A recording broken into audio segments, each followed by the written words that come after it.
On to the first Region 2 Planning and Policy Council meeting of 2021, and we're still meeting virtually. My name is Kirby Fye. I'm with the department. If you've joined via WebEx, I'm listed under Amy Holland, but this is Kirby Fye. Just a few things I'd like to go over before we get started. Per Governor Lee's Executive Order 71, this meeting, which typically meets in person, is being held virtually, and it's also being recorded for that reason, and will be posted to the department website within the next day or two. With that being said, please make sure your phones and or computers are muted if you're not speaking, otherwise we get a lot of feedback.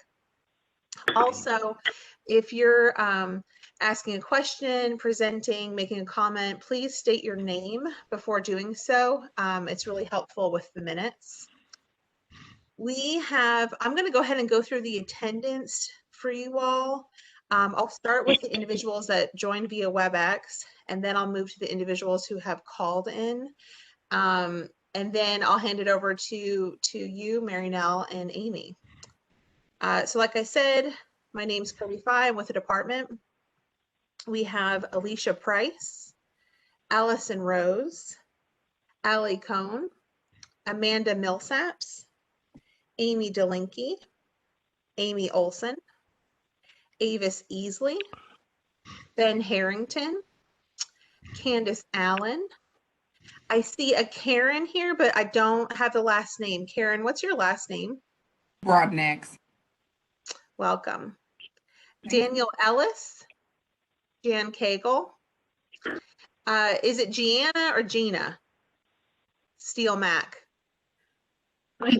Gina. Gina. Gina Steele Mac. Jordan Crummett. Chris Roberts. Kubra or Cal Bryant. Kurt Hipple. Mary Katsikas. Mary Nell Osborne. Michelle Trofferter. Mindy Grimm. And then I see a Yates MJ. That spells trouble. That is Michael Yates. Hi, Michael. And then the call-in, was this Melissa or Melanie Hutzel? Yes. Good. Okay, I remembered correctly then. All right, I'll hand it over to you all. Wonderful. Thank you so much, Kirby, and our appreciation of the state for continuing to allow us to meet in virtual format and to support that with this WebEx opportunity. You know, I'm up here in Sevier County, and the risk up here is, what is it called now? It's the highest it can be for contagion, and so I prefer to just stay in my little box and then have contact through the TV with you guys through the internet. So I appreciate the state's support of that. I also want to give another shout out to Chris Roberts, who is our secretary of this committee. She has worked really hard in the past few months, which have been challenging months, in updating our membership list and keeping minutes from each session, which she's going to present to us, but also keeping track of the applications that we have to have for members to be able to actively vote. Chris, I might let you speak to that here in a minute. I know you're not prepared to do so, but we have those applications that we need to complete. Kirby, help me, every year? Yes, so, or every fiscal year. Every fiscal year. So they're due, the membership listings are due to me June 1st every year. So we want updated applications added to that membership listing every year, every fiscal year, sorry. Okay, so we'll be going back through those and reaching out to you if we don't have a completed application. Basically, it's to talk about your standing on the committee, whether you're a consumer, whether you're with an agency or provider. That's the information. And we are actively seeking membership from consumers. This group is only going to be from one perspective, if it's from a provider's perspective, or if it's from an advocate group perspective. So we want to have some input from consumers who know what it's like to walk in the door and sit in the chair or be on the other end of the computer. I don't know how to talk about that yet. So that is, and for you to be able to vote, we need to have that. You're certainly, this is a meeting that is open to everyone, but to be able to vote on things like the upcoming needs assessment, you can only do that if you have that application on file. If I misspeak at all, correct me. I have no problem with being corrected because I'm often wrong. Even though I'm very, very rarely in doubt of what I'm saying. You're doing great. Okay. So I guess, thank you, Chris. Everybody give Chris a round of applause virtually. Woo! Woo! Thanks, Chris. And and I want to say happy Valentine's Day. Share the love, everybody. I love Valentine's. Oh, look at Jen. Jen even knows how to use the little emojis. Happy Valentine's Day. I was writing some cards here for my staff. I'm trying to wear pink. We got to have things that we're, yay, yay, that we can rally around and be positive about. And so hand out little heart stickers, or I try not to make it around food too much because we can't share that in communion anyway, but we can give a sticker, or we can have treats in the break room that people can pick up. So I think that's it. For me, just as a welcome, thank you for everybody who's here today and taking time. We're going to do some serious planning work for committees to go back and do the real work. But for now, I think we need to approve the minutes from October 14th, which was our last meeting in the previous year.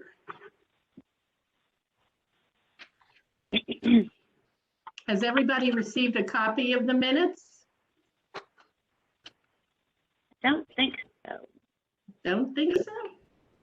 No.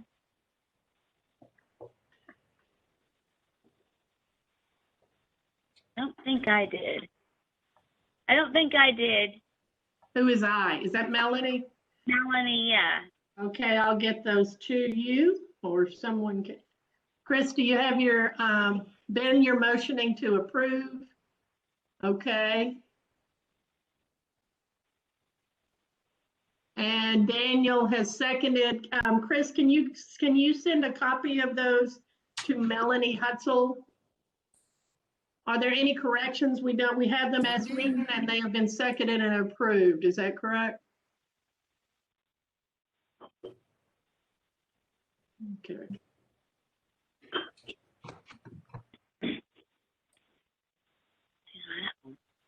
All right.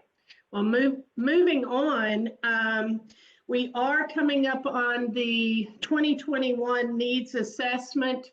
I know that the Substance Abuse Committee has been hard at work and has actually presented some their platform.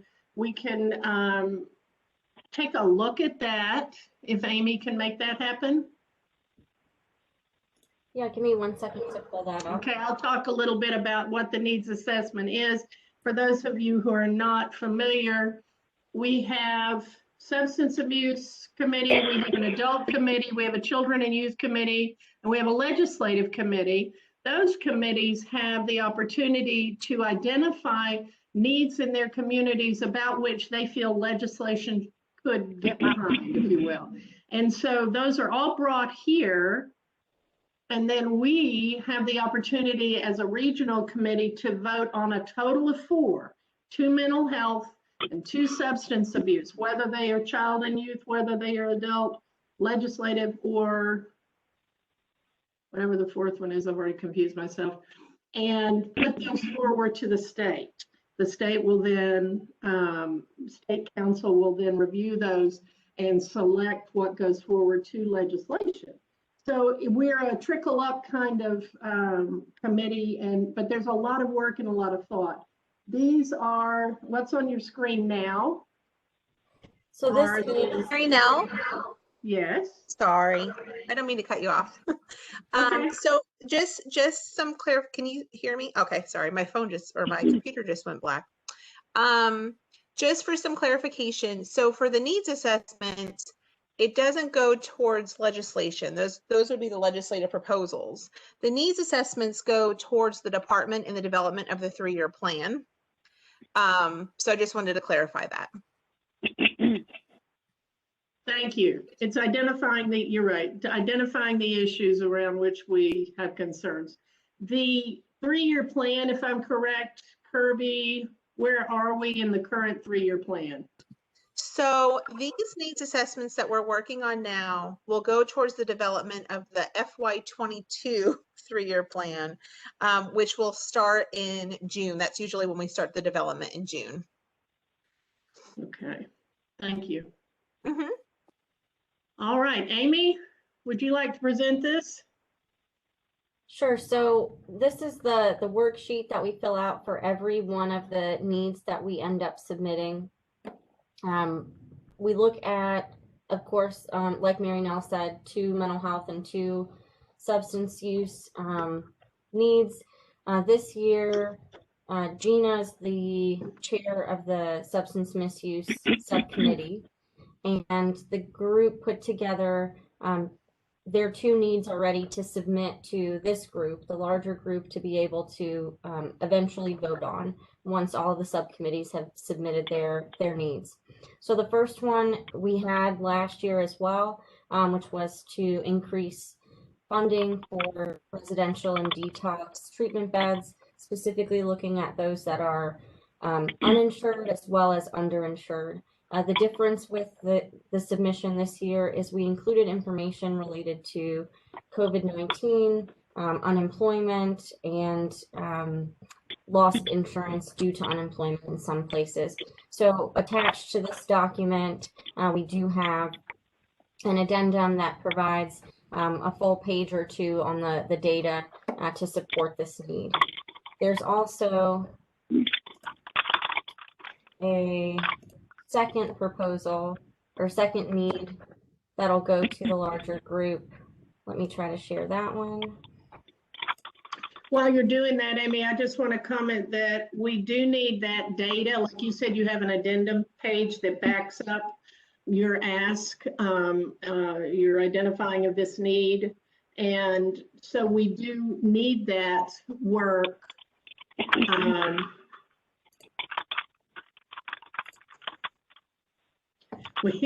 We do need that work in order to submit a complete document there.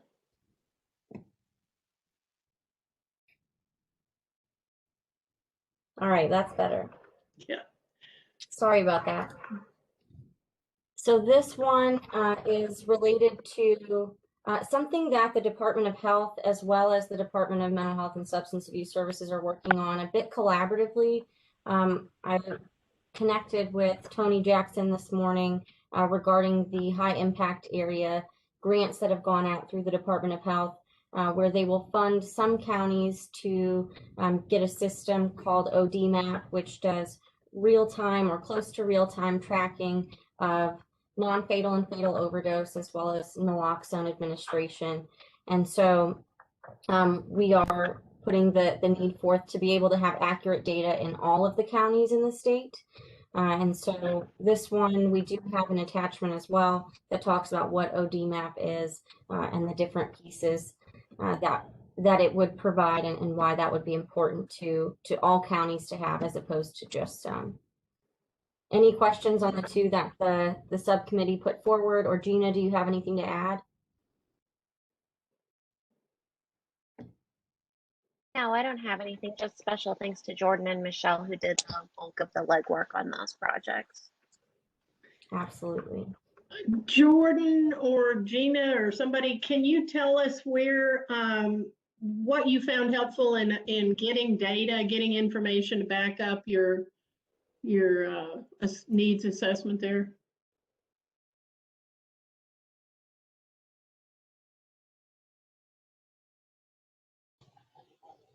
Yeah, I can go ahead and speak on that. Personally, when I was looking for more updated data, a lot of it was coming from just the most recent data that they've published. Of course, there's not a full set of data on unemployment and underinsurance information at this point because we've just finished the fiscal year of 2020. So a lot of this is preliminary results of the rising unemployment as well as the insurance cost of increased healthcare needs. But just kind of looking at what's available on a federal level as well as a state level from our data tracking systems. Okay. So there is a state website, and I know, Kirby, we've sent that out just pretty recently. There's a data fact finder site on the tn.gov website that is, I think it's user-friendly, and I think it's current, relevant, all of that. Of course, there's other sites, you can bring them in. Yes. Right. Those are just tools. You can use data wherever you find it.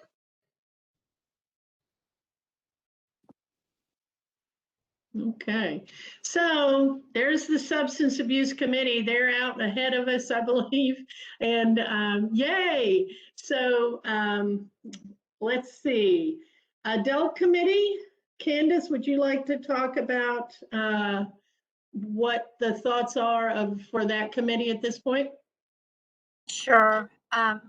Yes, we are nowhere near the Substance Abuse Committee.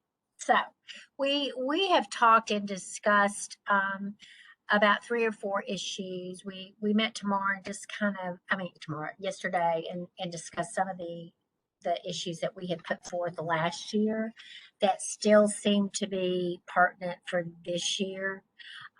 One of those that just keeps coming back every time over and over again are housing issues, particularly in regard to transitional housing and respite services, pinpointing target areas such as people coming out of the hospitals, coming out of jails, etc., because we still know that people are released in the middle of the night to the middle of cities. And we're trying to see if we can't do something about closing that gap in our community. So we still have that issue going on. We also talked again to enhance the workforce development that will allow providers to obtain and retain,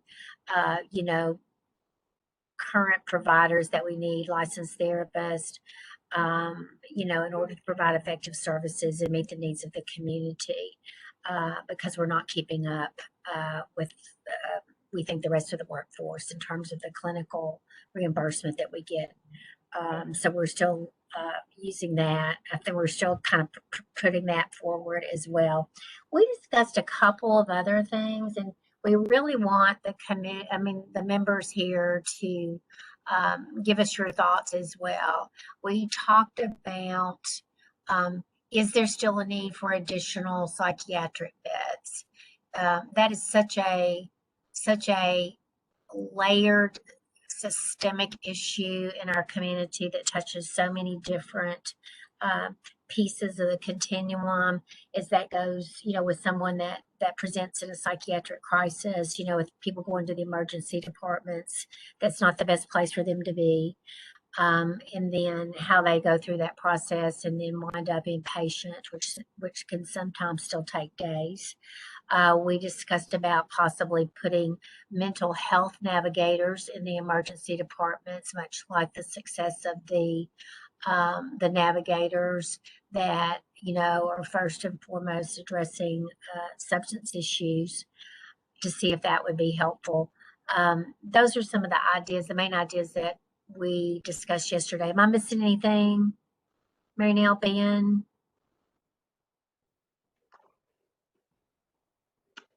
I don't think so. I think that one of the issues, well, Jan, go ahead. Oh, I was just gonna say, that sounds like you covered it. We still have more discussion to go. Sure. And so, again, get y'all's feedback on what you think we should put forth, and see if anybody has any other additional concerns about, in regard to adults. This Chris, can you hear me? Yes. I guess just making everybody aware of something new that's coming through the Department of Intellectual and Developmental Disabilities. They are in the process of hiring 25 people across the state to make 5 assessment and stabilization teams. And these teams are, to my understanding, going to go in during these crisis situations and assist at the ERs, assist at the hospitals. As part of that whole project, they're looking at opening 2 additional respite facilities for folks in the state.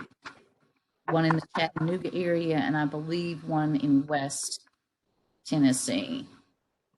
So it's not an additional one necessarily in the Region 2 area, but hopefully that should relieve some of the need for that population, because I know that's a very difficult to place population.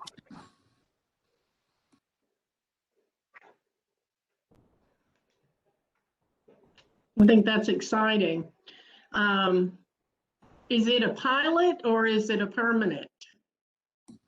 This is a permanent. We were scared that that was going to get cut from the budget last year after all the departments had to go back and make adjustments due to the COVID demands over the last year. And those positions were not cut from the budget. They've actually got an advisory committee made up of a number of people from different departments and different stakeholders. So it looks like this is much more solid than it's been presented in the past. I'm really looking forward to it. Of course, that's a personal bias. Well, personal bias counts. That's why we're all diverse. It's a very difficult population to provide those kind of services for. So I'm real glad to see that moving forward, but it does very much look permanent. Good. I guess my question is that something that you would like our adult committee to say, we want for our region, because we do not have that. Am I correct, Chris? Well, the people are not yet hired yet. They're in the process of doing the interviews for these positions. They have till the end of February to make those final decisions on who is going to be in those positions. But I think they're really wanting to get going on starting it up and getting people trained who have not been trained in the particular system that they're going with. It's actually a national system. I don't know if anyone here has heard of the START model, but it's a national system, and they've got data that they've had real good success in keeping people out of ERs, out of law enforcement involvement, and keeping them in their normal environment during these crisis situations.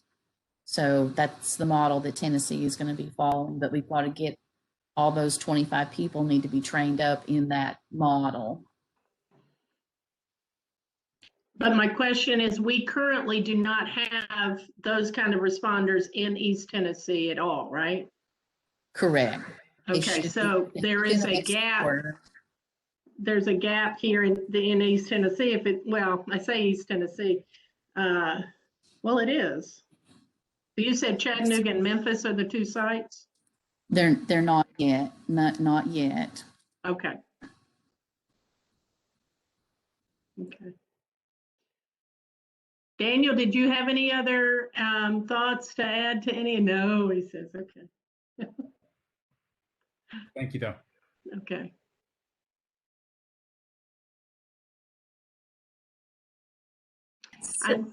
Go ahead. No, I guess if no one has any other additional thoughts, additions, if you guys are good with us moving forward to start working on this, and if you think of anything in the next couple of days or so, just Hello.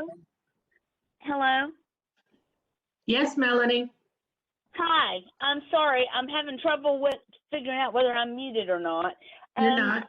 I didn't get a copy of the agenda. Where is the point at which we're going to be talking about people who want to sign up with the committees? I will bring that up here after we have these little reports. Okay, great. Thank you. You're welcome. All right. Candace, when, do you have an idea about, well, I'll get to this at the end. Do you have a date for the next adult committee meeting? No, I think that we need to get together. Wanted to kind of throw this out with the ideas that we had with the core group, and then I think we need to get together with another meeting to confirm what we're thinking and work on the needs assessment. So probably I would say at the 1st of March, because they're due. Kirby, when are they due? April, what's our extension? April 15th. 15th. Oh, okay. All righty. So that is something that I was going to bring up, is our kind of our timetable for doing our work on the subcommittee level needs to be, let's back it up. We probably need to have committee reports in by mid-March. Okay. So if we keep that as a deadline, we can get some more. We'll get some we'll get going on that. April 15th, they're due to the state.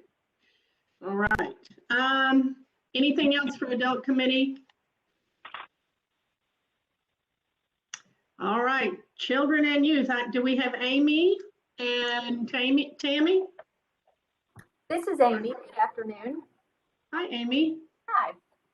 So the CNY committee, we meet the first Thursday of each month. So we met in February and we'll meet again March 4th. And we have narrowed down our goal to focus on increased school-based mental health. And we are just kind of in the process of reviewing the form and kind of tweaking it how we want that wording.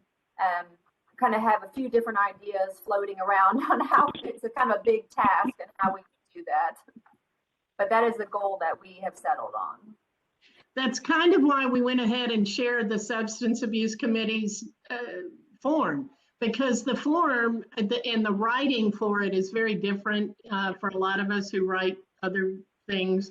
And so it's really getting into that, putting what your concern is into concise verbiage and then having the data to back it up. So go ahead and use what's been done and that to kind of use as your example. I think that's a great tool. So now we have some tentative deadlines for getting the work back to me, and I'll disperse that to the committee, and then we'll come back as a large committee and vote on it. Okay. Ben, you have anything for us?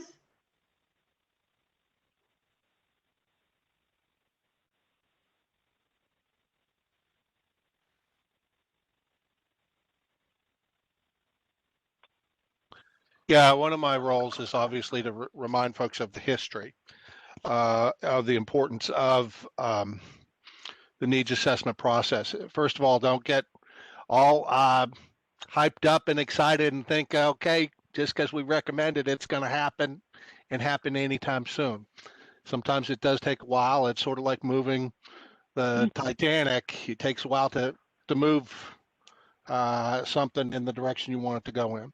But historically, there's some things that obviously we get reminded of every year when we do this.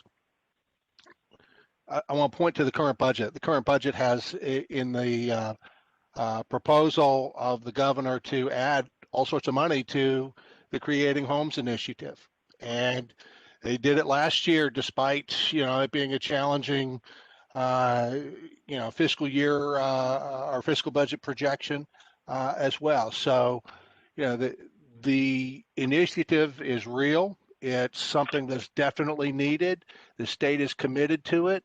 And so if we want to continue to see that change, we got to keep talking about it. Otherwise, the thought leaders in Nashville will say, oh, if they're not talking about it, it's not necessarily so needed. So keep the pressure on to keep talking about it, and we'll continue to see these opportunities before us. So the needs assessment recommendations for housing has been long-standing, and that's why it continues to receive support in budgeting and receive support from the governor. So that's good. The other historical thing I will mention to you, there are actually two. One is the jail mental health liaisons. That project actually came out of the Planning Council. Some of you were probably not even in the field at the time, but it came out of the Planning Council and some recommendations in the 1990s. And of course, now we're at the place where, there's been continued need to expand that, and the state has heard that recommendation a number of times, and continued to move in the direction of growing that program. And I think I heard yesterday, Kurt can nod yes. I think we're now in a place where we can provide those services, in more jails across the state with this next budget recommendation, and maybe 100% of the Knox County or the county jails across the state. So that's another example. The third example will be, in my mind, probably one that's most important, and that's the creating of the crisis stabilization units. Once upon a time, when I was young and stupid, I chaired the state planning council, and there was only one CSU at the time, and 6 other regions wanted a CSU. And so eventually those 6 other regions all ended up putting that need in their community as their top need coming out of their region. And so that actually prompted the state, in another lean time frame, in the mid 2000s under the Bredesen administration, to actually put money into creating CSUs, because the state leadership agreed with the recommendation coming from the volunteers. So historically, the needs assessment process is incredibly important. It doesn't always happen quickly, but the needs that are identified by the volunteers do get recognized and then put into action at some point in the future when it matches up with needs that have been identified by the department leadership as well. So keep up the good work, and it doesn't go unnoticed, trust me. So thank you on behalf of the department and the Planning and Budget Committee too. Thank you. Hey, Mary Nell, this is Kurt. Hey, Kurt. Hey, good morning. In response to Ben's comments, I'm glad that he provides the overall context. He's been doing this a long time, and I learn something from him every time I'm around him. Most of the time, it's what not to do. But we have a very exciting budget. I think a lot of y'all heard about it yesterday in the State Planning and Policy Council meeting. And yes, the Criminal Justice Liaisons program, that's one that is targeted for some improvement. And, I don't want to say 100% because I'm in government and I never like to say concrete things like that. But I think that we'll be moving closer and closer to a day where those services are available in actuality statewide. So very exciting times. And Ben is also correct that this a lot of these budget items are long-time asks that the persistence has paid off on those. So don't get discouraged. If it really is a need for your region and your community, keep on bringing them up. Thanks, Kurt. Okay. At this time, I want to go back to what Melanie was asking about. Melanie wants to be part of the adult committee, and she's had a hard time connecting, Candace. So I'm going to share her contact information with you after this meeting. And so Melanie, I will make sure that that happens, okay? Thank you. You're welcome. I also want to open it up to see if there's anyone else who is not on a committee that feels like, yeah, I want to be a part of that. And I want to help hammer out some of these important issues. Is there anybody who is not connected to one of the committees?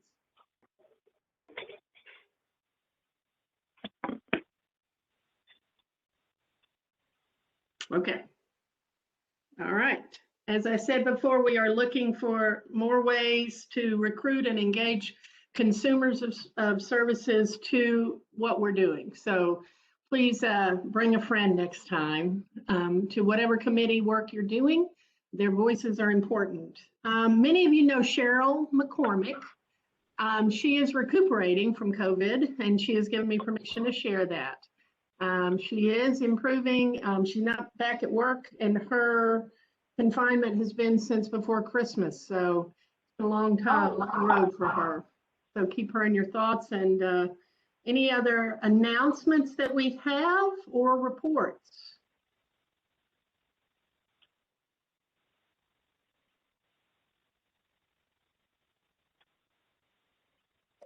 I've got one. It's not really an announcement. Hi, Chris. I know the TNNAT organization, we're trying to get together our lineup for our annual conference in August. And one of the theme this year is how service delivery has changed since the pandemic. Because it's obviously changed for everybody, but including those with intellectual and developmental disabilities. And we're looking at having a panel discussion. We usually have a panel discussion during that conference, but this year we're looking at having that panel discussion be people and families with lived experience to do that. And what we're looking at is not necessarily I hate to even say this, but not necessarily a gripe session about what all has gone wrong last year, but people who have made adjustments, families who have had to change things, any resource that they may have used. And we're looking for families and individuals to participate in that panel discussion. So if anybody has any ideas or names of people I can contact to look for that, and that would be most appreciated to have folks email me about that.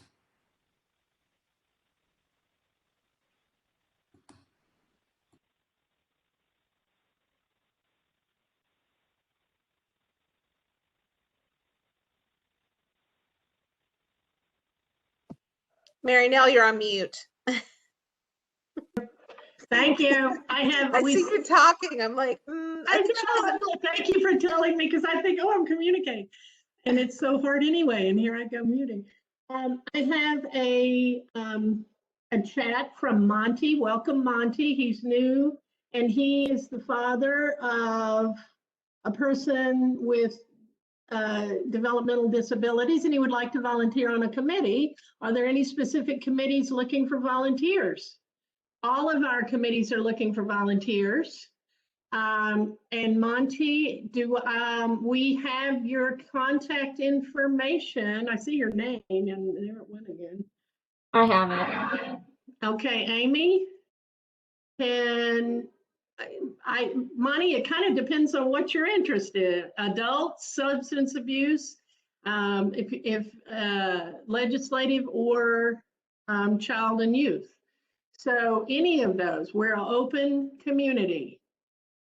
More hands, less work. More minds, better thinking, except if Kurt's on your committee. Oh, no, I didn't. Yeah, no, I let people do all the work. Kirby and Avis and Amy can attest to that.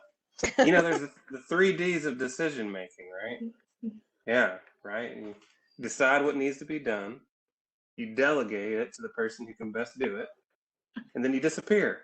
3D. That's what you do. That's a new one. I think that's a good one. Is that Monty? Hello, Monty. Welcome.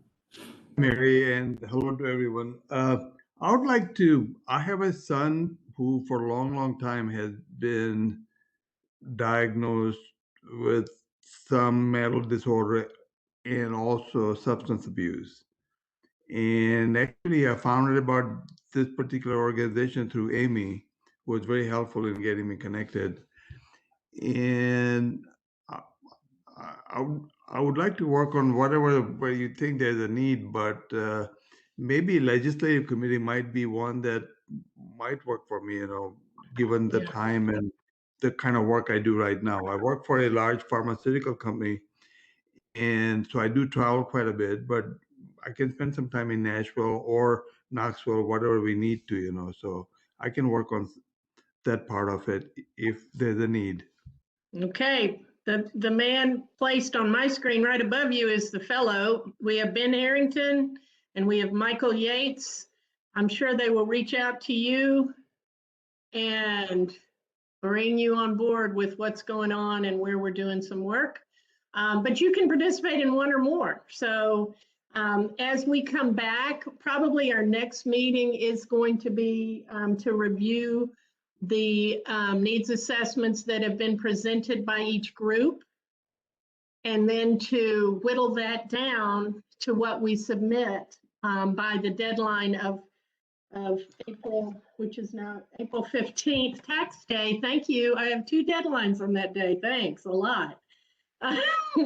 So our next meeting is probably going to be another one that you'll want to participate in, and we will include you in that alert when we send out the reminder, the gathering notice. Yeah, this will be good to get started. And again, thanks, Amy, for getting me connected with this. Yeah, most excellent.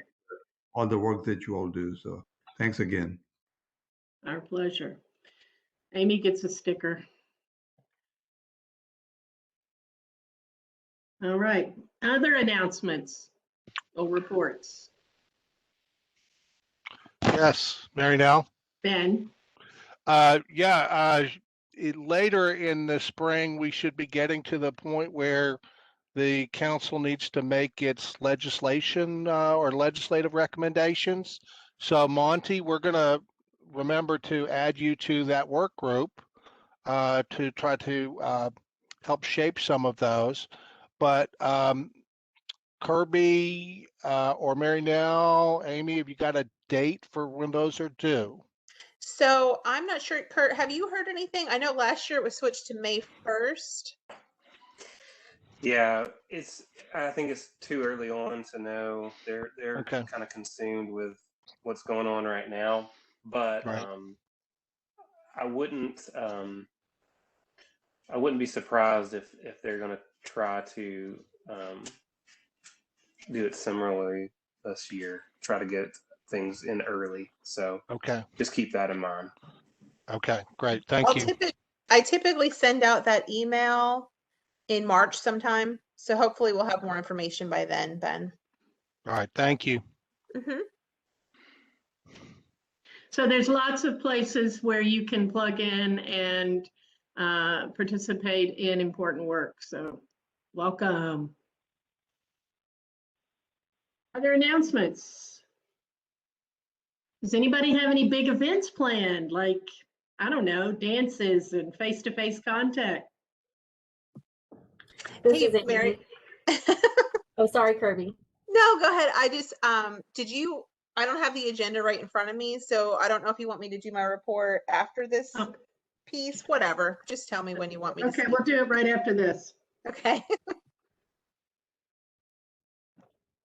So just a few kind of updates. One was at the statewide meeting yesterday. Our region does have room for one person specifically tied to mental health, not substance use, but specifically tied to mental health for the Consumer Advisory Board. So if you guys know anyone, what we can do is include the link to the information about the Consumer Advisory Board in the minutes. and send that out so you guys are able to see what that's about. And if you have any folks that might be, anyone that might be interested in being a part of that. So we do Hi. have, Who's speaking? this is Amy Delinky. Hi, this is Melanie Hutzel. I'm a consumer, and if I knew a little more about it, I might be interested. Yeah, I will touch base with you after the meeting today. I'll get your contact information, okay? All right, thank you. Perfect, thank you. So some other things that I just want you guys to be aware of that are happening, more specifically in Knox County, but also some for the region. I mentioned earlier that the department and the Department of Health are working a bit collaboratively on those high impact area grants, which are specific to non-fatal overdose. And that map will be a tool that will be available in the future for our region. But Michelle Troffer on this call really spent a lot of time working on the acute overdose outbreak response plan, which is currently out for review, and for 8 people to be able to make kind of edits and comments to see what'll work both in the Knox County community as well as the region. So if anyone's interested in reviewing that, the next phase of review, I think, will be to kind of everybody, but I'd love for you guys to have an opportunity to look that over before those things go into place. We also have kind of a new component specific to Knox County where we're looking at emergency department protocols, and I know that the department has funded navigators in the past for our emergency departments. This will be through the other grant, but an expansion of that same program of adding navigators into, this time it'll be Fort Sanders. So trying to expand that, that process there. I think those are kind of the 2 big pieces that I wanted to make sure you guys knew about. And then Michelle and I also worked on an overdose messaging guide, which I thought some of your organizations or organizations that you work with might be interested in, that I can send out to the group as well.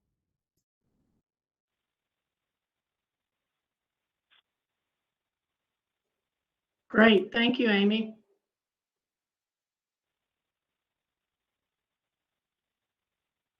Other announcements?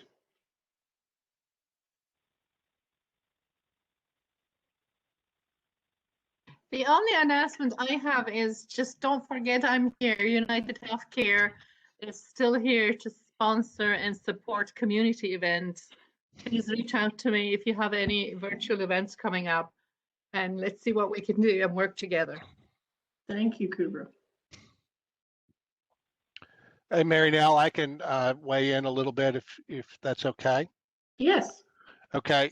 First of all, you know, the Fall Psych Symposium was in November of 2020, and we went virtual and we made it work. And so that's a direction that we are strongly leaning towards for this year, because with the slow vaccine rollout, we don't really know when and if we're going to be able to do anything in person. So that will be coming up in November of 2021. So stay tuned.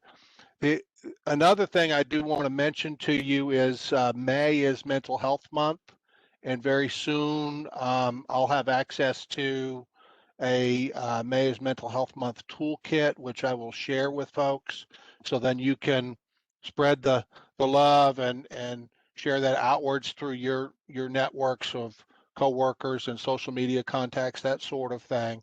But we're also knee deep in talks right now with WBIR to continue some of the work that they did with us in the fall with Mental Health Mondays, to do the same thing in May for Mental Health Month. So stay tuned there. I'll keep you all posted on that. And then the last thing I want to do a shout out about is part of the Mental Health Monday campaign was to expand mental health screening opportunities to, you know, the thousands of people across East Tennessee that might have started struggling this year but didn't know what it was and needed to figure out what was troubling them. And so in 2020, the MHA screened 10,712 people. So that's a lot of people that we're able to help figure out what troubles them and if they have a need to seek help. And about 75% of those did screen positive and are now in the process of trying to find the right help and enter service.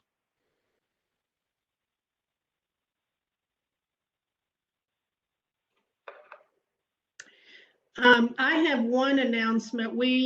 Peninsula Lighthouse is continuing to operate in a virtual capacity. The Compass group. Compass is for family members or anyone who has lost someone to suicide. And it is Monday nights from 6 to 7. It is a virtual group. It is hosted by the clinical director for outpatient, Mark Potts. If you want that web link, I will send it to Chris to put in the minutes, but you can reach out to me directly because I know that one of the things that we are seeing is an increase in that event across the region. So the people who are left behind are the ones that that this supports. So please reach out if you want that info.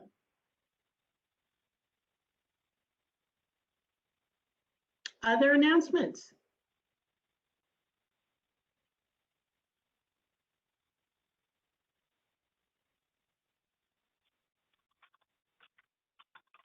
All right, Kirby. All right, just a few department updates I have for you all. I do want to let you all know, so yesterday was our first statewide planning and policy council meeting of 2021, and the recording of that meeting has been posted to the department website. So if you were unable to attend yesterday's meeting, I encourage you to check out the recording.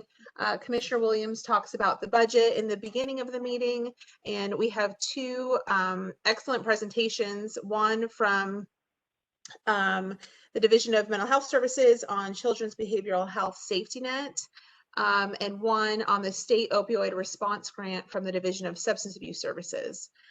So if you have the time, I encourage you to check that out. Okay, so just a few updates. Like I said, we already know the needs assessments are due April 15th, 2021.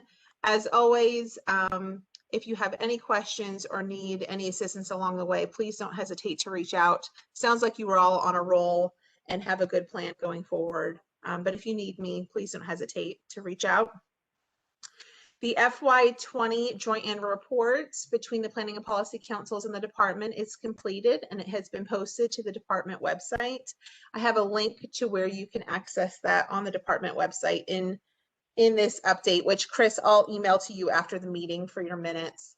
If you have the time, I encourage you to check it out. The joint annual report highlights a lot of the accomplishments within the department within the past fiscal year, but it also highlights accomplishments within the regional councils as well. So if you have the time, please check that out. Let me see here. The department is receiving a new federal grant to expand the system of care across Tennessee network. The 4-year, $12 million grant from SAMHSA expands SOCAT services to 13 new rural counties for service availability in all 95 Tennessee counties. Over the past 3 years, SOCAT teams across the state, utilizing high-fidelity wraparound services, have been able to maintain a 90% success rate of keeping children, youth, and young adults in their homes and within their communities. In the application, department grant writers focus on rural and distressed areas of the state.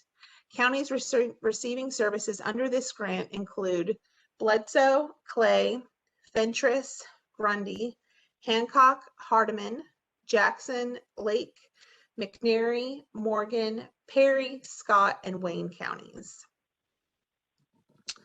Let me see here. The department is also receiving a new federal grant to expand criminal justice alternatives for Tennesseans living with addiction. The $6 million grant from the U.S. Department of Justice will cover 10 project sites, including Anderson, Blount, I can never pronounce that correctly, Bradley, Cheatham, Cock, Dixon, Grundy, Montgomery, Roane, and Tipton counties. Services under the grant begin with a collaborative community review of services under a standardized model called SIMS, also known as Sequential Intercept Model Mapping. The county-specific report is then used to prioritize needs and make decisions about spending additional funding. Strategies employed by the grant following the SIMS model include law enforcement and other first responder diversion programs for individuals experiencing substance use, embedding social services with law enforcement in order to rapidly respond to drug overdoses, and evidence-based treatment such as medication-assisted treatment, as well as recovery support services, including transitional or recovery housing and peer recovery support services. And that is what I have.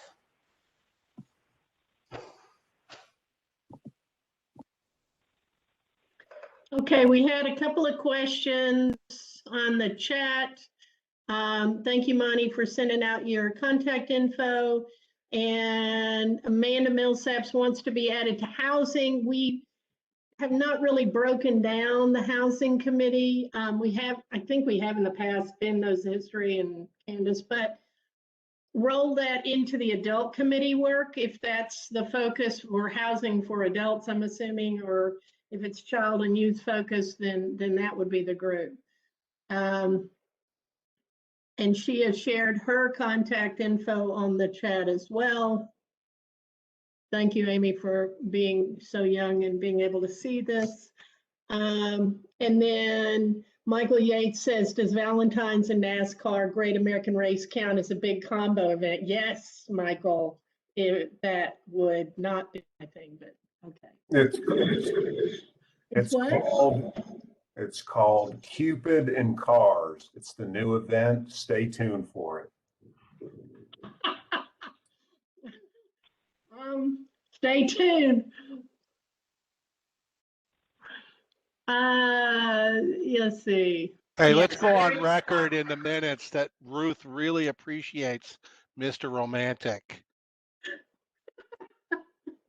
Hey, are the drivers allowed to shoot arrows at the other cars if it's Cupid and Cars? At 100 miles an hour? Woo. You're getting with it. I see where this is going. Okay.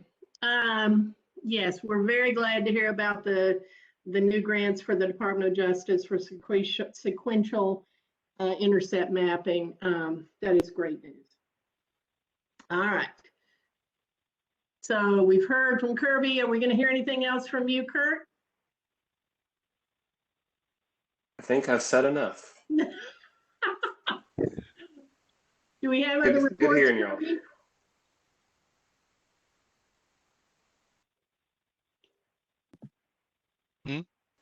I think she's gone off. No other reports on my end. Okay. Any other announcements that people have thought about and want to share? No. Okay. Our next meeting, let's see, the meetings for the rest of this year are May 12th, August 11th, and November 10th. I believe those went out in an agenda at some point. But we will be gathering whoever can get together between now and April 15th, sometime in March, to review the needs assessments. I would like to ask the committees, except for substance abuse, who's already done theirs, so the adult, children, and youth committees to get needs assessments completed. Let's shoot for middle of March. How about that? Or early, yeah. What about March 12th? If I give you a deadline, maybe that'll help. And then that'll give us we could probably meet early April to vote as a group and see what we're going to send forward. Okay. Amy, do you have anything else? This is Chris. Oh, hi, Chris. I'm looking at the participants. It looks like there's 2 additional callers. Ooh. for the attendance list, just if they could identify themselves, please. My Okay. name is Kate Need, and I'm with TMHCA. Can you spell your last name, please? SNEED. Okay.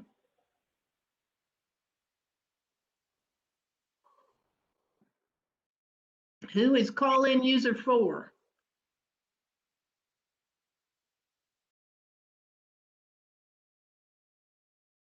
This is Heather Vestal with TMHCA. Hello, Heather.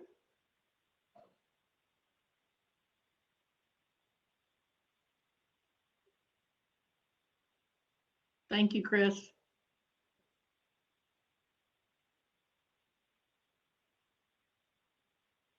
Any other questions or clarifications?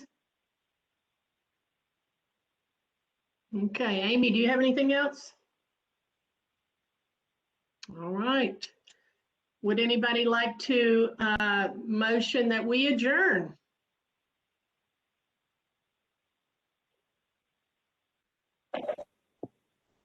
This is Jan Pagel. I make a motion to adjourn. I'll second. All right. We will see you all. I will send out a meeting schedule for the next time. Thank you so much for being here.